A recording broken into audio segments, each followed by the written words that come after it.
the first to can food were actually the Russians in around about the 1800s, like early 1800s. Yeah, I can believe it. I do know the only thing, this is how my brain works, right? Like I don't know when cans were invented, but I do know that the can opener was only invented 50 years after cans were invented. Flippin' hell.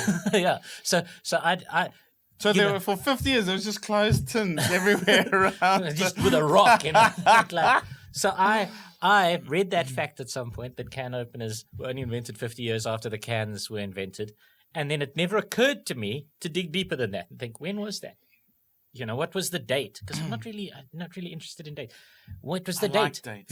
Who had invented that thing first? Who had created and why were they so stupid as to invent a thing that they couldn't then open easily? Shame, eh? But yeah, all right. Why not the Russians? They live in an inhospitable environment, and listen, if there's one thing we know from the Ukraine war, it's that Russians like to make things harder themselves. So if anyone's going to invent a can full of food that they can't actually open, it's going to be the Russians. Well, it was a dick move of me because it was the Dutch, actually. Oh, was it? And it was salmon, tinned salmon, and it was way before. Like late 70s, but it was an Englishman who got the patent for tin food from King George, so I'm not sure what, in the 1800s. Hang on, I remember this, and then he sold the patent for £1,000, which is like Peter Durant, 1810. And then he sold the canned food patent for like £1,000, which at the time was a lot of money. I think it was like R1 million or something, and nowadays. And then two other guys went and made it really popular. I seem to remember that. But it seems to be weird why he got the patent, either. He got both. In 1810, when I think the suggestion was that canned salmon was even being sold in Britain.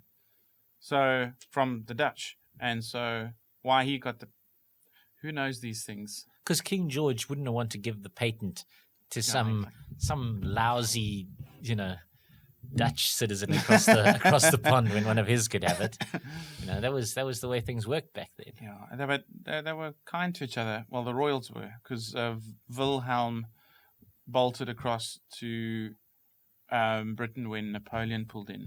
So this is something I didn't mention during the opening thing. And you talk about how the royals were kind to each other. It just reminded me. I should have probably spoken about it during the nominative determinism thing. Is that Thomas Crapper didn't invent the flushing toilet either? Oh, it's a known fact. Look, people know it. It's on the internet. It's all these things.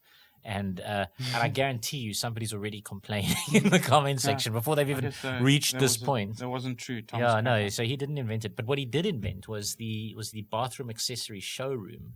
So he, in an era when it was very frowned upon to see the inside of a person's bathroom, he just made it okay for you to come and look at the different parts of the bathroom and choose the different parts of the bathroom. So this is how it kind of got confused that he had invented the flushing toilet, and how that connects to your little story about the royals being kind is that I think it's a guy by the name of John Harrington is credited as inventing the flushing toilet, but he was a lord, John Harrington. Oh, really? And he was related to the Queen in some way of England. And apparently he was a lord and a poet and a bit of a layabout. And he got the story goes that he got banished and sent off to an island or something to go and live because he was telling bawdy stories to all the women in the court. And then he went and he lived on this island where he invented the flushing toilet. And then the Queen apparently came to visit him on the island and saw his flushing toilet and then popularized it. That's the story. Wow. Whether there's any truth to that, this is what I mean. One of these invention stories where, who really knows what was going on?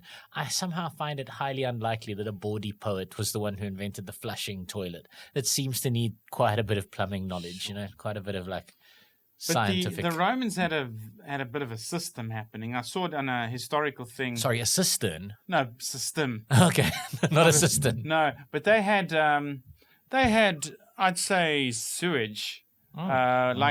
There was a gentleman's lavatory you could go to, and everyone, sorry to be so graphic, ladies and gentlemen, but everyone would sort of sit on the edge of a thing and would do your thing. like a bench, on a into shared communal bench. And then but there'd be a trough that would flow downhill and would take the stuff away. Which is sort of running toilet-ish. It's not a flushing toilet. It's not, but it's a constantly flushing toilet. It's like a leaking toilet. Because but they have water systems to kind of do that sort of thing. Very clever of the Romans. And I think that documentary was about Ephesus, which is feces. Feces. which is in modern day Turkey, I believe. It is. It's on the edge, on the coast of Is it Turkey. on the coast? Yeah. Oh, okay.